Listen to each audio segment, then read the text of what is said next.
बहुत सारे ऐसे लोग मिलेंगे आपको जिनके पास ना जमीन का रसीद है और ना कोई कागजात है, लेकिन वो जमीन का सर्वे कराना चाहते हैं, यानी जमीन उनके दखल में है। ये जमीन है और इस जमीन पर इनका जो है वो दखल है, लेकिन दखल के आधार पर क्या भूमि का सर्वे होता है? अगर होता है तो कैसे होता है? यानी जमीन का ना कभी रसीद ये कटाए हैं, ना इनके पास कोई ऐसा कागजात है, डॉक्यूमेंट है, यानी ना जमीन का कह सकते हैं खतियान है, ना जमीन का केवाला है, ना जमीन का कोई बैनामा है, कोई भी दस्तावेज नहीं है, लेकिन जमीन इनके दखल में है और जमीन पर इनका मकान भी है और कुछ जमीन पर ये खेती भी करते हैं। अब आखिरकार ऐसे सिचुएशन में आखिर क्या होने वाला है? देखिए, जमीन का जो सर्वे प्रक्रिया होता है वो यानी नाम को जो है बदला जाता है, यानी नए जमीन मालिक का नाम को जोड़ा जाता है। जैसे अगर आपके दादा के नाम की प्रॉपर्टी है तो अगर पिता है तो पिता के नाम पर आएगा, नहीं तो अगर बेटे हैं यानी पोते हैं तो उनके जितने भी उत्तराधिकारी होंगे, यहाँ पर अब 4 हैं तो चारों के नाम से या चारों के नाम से अलग अलग। तो ये होता है पूरा प्रक्रिया, यानी उनका काम है, यानी जो अब नहीं है इस दुनिया में उनके नाम पर नहीं रहना चाहिए, जो वर्तमान में जीवित हैं उनके नाम पर वो ट्रांसफर कर देते हैं। इसके अलावा अगर जो है आपके दादा से अगर कोई जमीन का केवाला ले लिए, आपके दादा से जमीन का अगर कोई रजिस्ट्री करा लिए, तो यानी जिसके पास जमीन का रजिस्ट्री है उसके नाम से भूमि का सर्वे करना। लेकिन यहाँ पर कुछ ऐसे लोग भी मिलेंगे जिनके पास कुछ है ही नहीं, यानी उनको जो है ना जमीन जो है एक तरह से उपयोग वो कर रहे थे, लेकिन कोई ऐसा जो है साक्ष्य नहीं है जिसके आधार पर ये जाकर भूमि का सर्वे करा सके। आखिरकार यानी कब्जा करने वाला व्यक्ति, ये बात वही हो गई कि उसका दखल है, कब्जा है, तो कब्जा करने वाला व्यक्ति के नाम से जमीन का सर्वे होना। तो जमीन कब्जा करने वाले को आखिरकार क्या क्या फायदा होगा, यानी जमीन कब्जा करने वाले जो हैं यहाँ पर किस प्रकार से अधिकार का दावा कर सकते हैं? तो देखें, ये होता है कि एक तो महिला जब कोर्ट जाएगी, सबसे पहले इस बात को आप समझ लें कि एक महिला है और उनका जमीन जो है दूसरे की जमीन है और उस पर वो मकान बनाकर रह रही है। अब ऐसे सिचुएशन, ऐसे कंडीशन में इस महिला से पूछा गया कि ना आपके पास जमीन का रसीद है, ना आपके पास जमीन का कोई कागज है, आप कैसे कह सकते हैं कि हमारी जमीन है? जमीन आपके कब्जे में, सबसे यहां पर देखें जमीन आपके कब्जे में, लेकिन ये आपकी जमीन नहीं है। तो अब ये जो होता है ना कि अब इनकी जमीन नहीं है, ये किस आधार पर कब्जे में है? तो बहुत सारे लोग जो हैं ऐसे विवाद जब कोर्ट में जाते हैं तो उनका एक बहाना अलग अलग होता है। बहुत लोगों का बहाना ये होता है कि जमीन मालिक के पूर्वज ने जमीन घर बनाने के लिए दिया, पूर्वज ने दिया।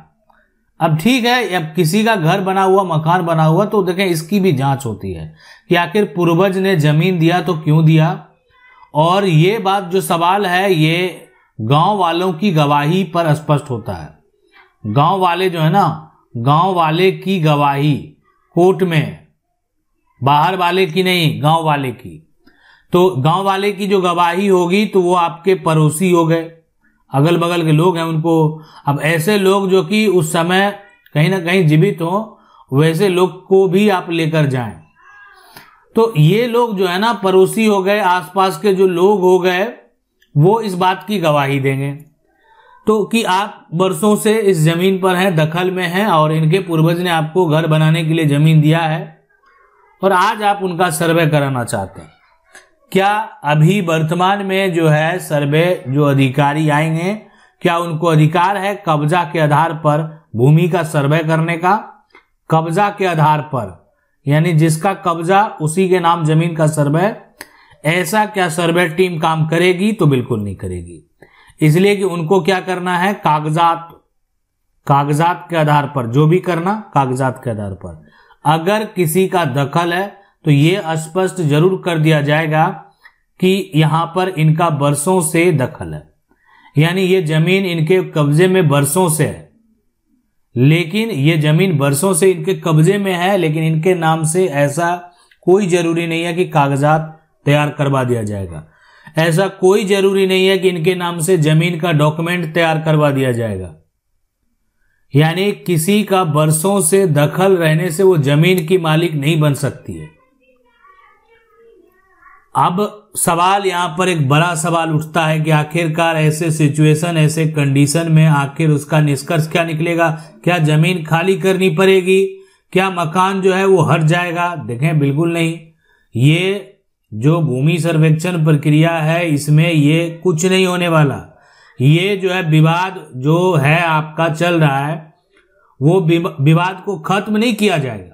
यानी वहां पर विवाद सुलझाने का कोई कारण नहीं है। उनका काम है कागजात के आधार पर आगे जो नए उत्तराधिकारी हैं, नए हकदार हैं, उनके नाम से जमीन का कागजात बनाना, नया जमीन का मैप बनाना, जमीन का अभी क्या पोजीशन है इस बात को स्पष्ट करना।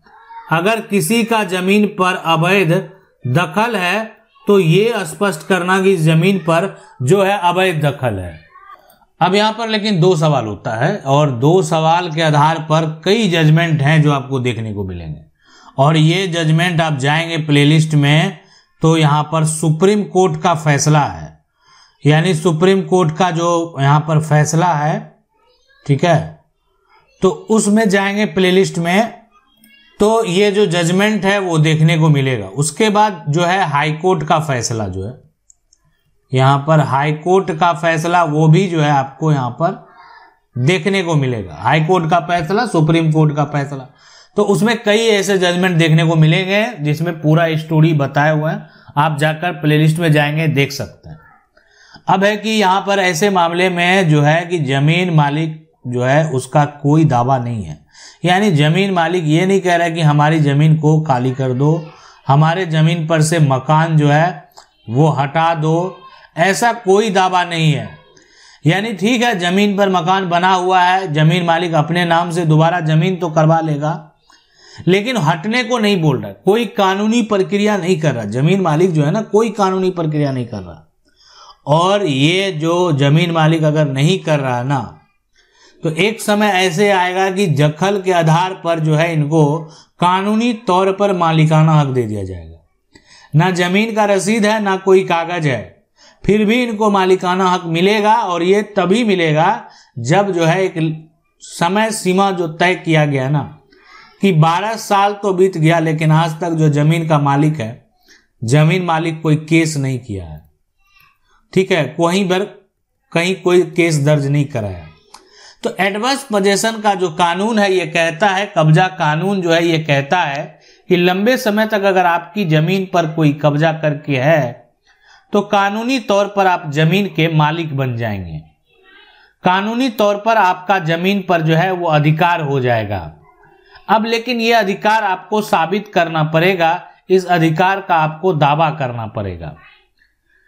अब ये दावा अगर आपके पक्ष में हो जाता, आप साबित कर देते हैं कि आपका कब्जा शांतिपूर्ण है और 12 साल तक जमीन मालिक आज तक जो है आपको कोई भी यानी कानूनी प्रक्रिया आपके ऊपर नहीं किया, तो अब यानी ऐसे सिचुएशन, ऐसे कंडीशन अगर जमीन मालिक का जो है आपको सपोर्ट मिलता है तब और भी दिक्कत नहीं है। अब यहाँ पर जो कब्जे और गवाह के आधार पर यानी कब्जा हो गया प्लस जो है यहाँ पर गवाह के आधार पर आपको क्या हो सकता है कि आपके नाम पर जो है वो रिकॉर्ड बना दिया जाता है, यानी रिकॉर्ड जो है वो तैयार कर दिया जाता है, रिकॉर्ड जो है वो बना दिया जाता है। तो ये देखें पूरा प्रक्रिया होता है। और ये सारे जो है ना हक को आप प्राप्त अगर करना चाहते हैं तो आपको सिविल कोर्ट जाना ही पड़ेगा, यानी सिविल कोर्ट से ही आपका मालिकाना हक तय होगा कब्जे के आधार पर।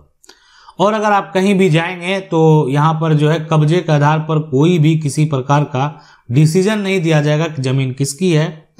यानी जमीन का टाइटल जो साबित होता है वो कहाँ होता है? सिविल कोर्ट में। यानी टाइटल साबित इसलिए सुनते हैं ना कि जो टाइटल सूट हो गया तो कहाँ होता है? सिविल कोर्ट में होता है। तो टाइटल सूट जो है एक तरह से वो आपको मालिकाना हक दिलाता है। तो टाइटल सूट वो लोग करते हैं जिनके पास प्रॉपर्टी के डॉक्यूमेंट होते हैं, कागजात होते हैं। अब यहां पर जिसको मालिकाना हक चाहिए पोजीशन के आधार पर तो वो कब्जे के आधार पर मालिकाना हक का दावा करता है। यानी उनका दावा जो होता है वो पोजीशन को साबित करना होता है कि उनका जो जमीन का पोजीशन है वो कब से है, और सिर्फ ये साबित कर दिए ना उसका लंबे समय से पोजीशन है, शांतिपूर्ण है, कोई विवाद नहीं, कोई समस्या नहीं, तो एक बार जैसे ही साबित हो गया तो सारा टेंशन जो है वो खत्म हो गया। तो ये होता है पूरा प्रक्रिया। आशा करते हैं वीडियो अच्छा लगा होगा। वीडियो को लाइक जरूर कर दें। चैनल को अगर पहली बार देख रहे हैं तो सब्सक्राइब करके जो बेल आइकन है उसको जरूर दबा लें। मिलते हैं अगले वीडियो में, तब तक के लिए जय।